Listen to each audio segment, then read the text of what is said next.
Hello, welcome to Board Game Barrister, our local game shop in Milwaukee, Wisconsin. I'm Andy, and I'm here with Glenn and Gordon, and today we're talking Life in Reterrra. This is a game that takes place in a future where all of our modern comforts and technology have deteriorated into junk, and we're going to use that junk to try to thrive and build a community. Let's get into it. Welcome to Life in Reterrra, a game where we're going to be rebuilding society from the scraps of our modern world. To start each game of Life in Reterrra, we're going to choose 5 buildings, as well as the sides of those buildings that we'd like to play with this game. Those will determine some key strategic elements of the game. So for this game, we've got the suggested starting setup of the school, garden, farm, infirmary, and public square, and we'll talk about what each of those does once you know a little bit more about the game. Then we're going to give each player a starting terrain tile, these ones that say Life in Reterrra right on them there, to begin rebuilding their settlement with. Each player also gets 3 random terrain tiles off the top of the stack, and they're going to keep those secret until they might choose to play them eventually. And we'll set 5 more terrain tiles face up along the side of the board, and then we're ready to get started. Over the course of this game, we're going to be adding tiles either from the public supply here or from the secret ones in our hand into our own settlement as we're building it up. And by the end of the game, each of us is going to have a 4x4 grid of tiles that we've chosen. So on each player's turn, the first thing that they're going to do is choose a tile they would like to add into their settlement. This tile has a pair of jungle spaces next to each other, 1 water space, and an asphalt space. Any of these white outlined illustrations, like a book or a cell phone, are relics of the past world, and each of those is going to be worth a point at the end of the game. There will also be some of those building mechanics that might be based off of these relics. The gears have a little bit more to them, because every time you place a tile with a gear on it, you have a choice to make. For instance, let's say I put this tile right here. I'm lining up my water spaces, I'm lining up my jungle spaces. It's worth noting you do not have to line up spaces in order to place this tile. You can put tiles anywhere you want to, as long as they line up with one entire edge of another tile, so none of this like half and half overlapping type of stuff. But lining up terrain types can help you and score you some extra points, which we're going to look at later on. Now back to the gear. Every time you place a tile with a gear on it, you have to make a choice about that tile. You can either place one of these little inhabitant tokens on that gear, and that's going to be worth a point at the end of the game, or you can work on building patterns of gears so that you could put buildings on them. Each different building shows in its top right corner the pattern of gears that you have to have available in order to put this building type on it. So if we wanted to build a farm, for instance, we would need 3 gear tiles that were next to each other in a corner pattern like this, and they all have to be on the same terrain type. So as more turns go by, if we were able to build that pattern just so, upon placing that final part of the pattern, we can choose to place a building there. And I would put my farm on top of those 3 buildings just like that. Now I've got a farm built. This choice is a now or never choice. So once you put down a gear, if you choose not to do anything with it at that moment, you either need to be able to build off of it into a building pattern later on, or just forget about it. After that, some of the buildings in the game are going to activate based on what you've done with the rest of your turn, and you might be activating those now, but after placing your tile and dealing with any gears, you're normally just leading right into the end of your turn, where you're going to replace the tile you took off the top of one of these stacks, and we'll go on to the next player's turn. And the game will go on like this as we continue to build out our settlements. Partway through, your board might look something like this, and now we could talk about some special types of tiles you'll find, as well as what each of those buildings does. First, I should note that as you're building out your settlement, you're going to be looking to try to build contiguous areas of matching terrain types, but only to a certain extent. For each different area of matching terrain types that gets to 7 or more contiguous tiles, so here you can see 1, 2, 3, 4, 5, 6, 7, 8. Because that segment is at least 7 spaces large, you're going to get 3 bonus points for it at the end of the game. You'll also note I've got this special type of tile here called an energy source.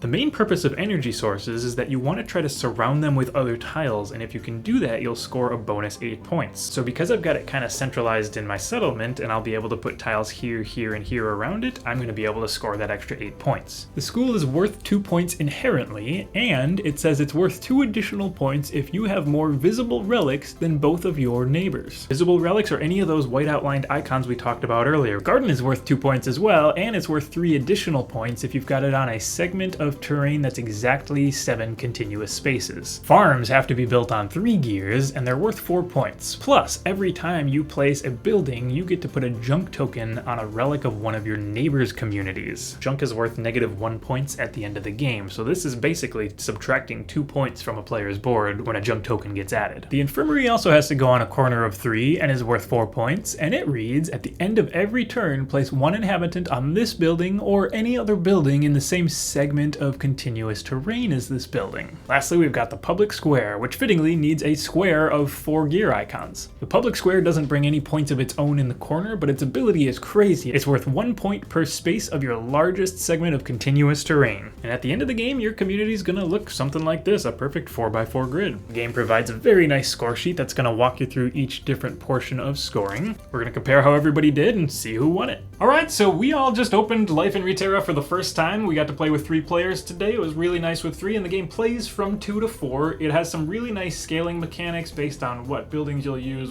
how many of those buildings will be available, things like that will scale it for your player count. So it's gonna play great with any number of players. And the box says it'll take about 35 minutes, and that's not so far off. It's kind of a nice game with lots of mechanics, but it moves along fast. Yeah, the beginning of the game moves really quickly, and then you'll start to have some decisions to make and be starting to hunt for correct tiles, and that slows down into the second half of the game, but the beginning moves really fast. Something to note the first time you play the game, there's a lot of stuff in the box, and you're gonna have to punch out all those pieces, and then you're gonna have to sort them into different trays. So the first time you play it is gonna have some setup and kind of organization. You have lots of different combinations that you can use within the game, which is awesome, but you may have a decision point to make at the beginning of which buildings do we want to use this game, and then learning what those buildings are. So just kind of keep that in mind. And the level of customization you can possibly have. You have 3 sets of these 5 cards, and you can mix the cards.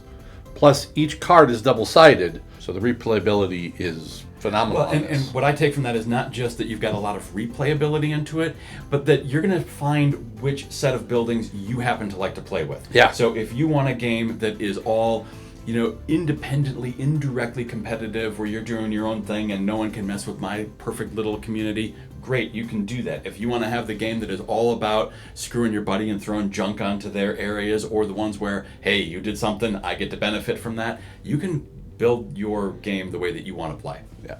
Nothing in this game is world-breaking as far as like innovation or crazy sets of mechanics that interweave in really strange ways we haven't seen before. If I was going to pick out one thing that I thought was clever and unique, it's the gear symbols that you're going to put buildings or inhabitants on. That element of I need to arrange things into just the right corners, and just so it's both an extra decision point about what buildings you want to put on them, which is very rewarding feeling, and takes away some of the analysis paralysis that might come with like, how do I puzzle everything together just perfectly with only the terrain available to you to make that decision. Really good point, because I found in playing games like this in the past, I'll really get into the tank on how I'm trying to arrange these.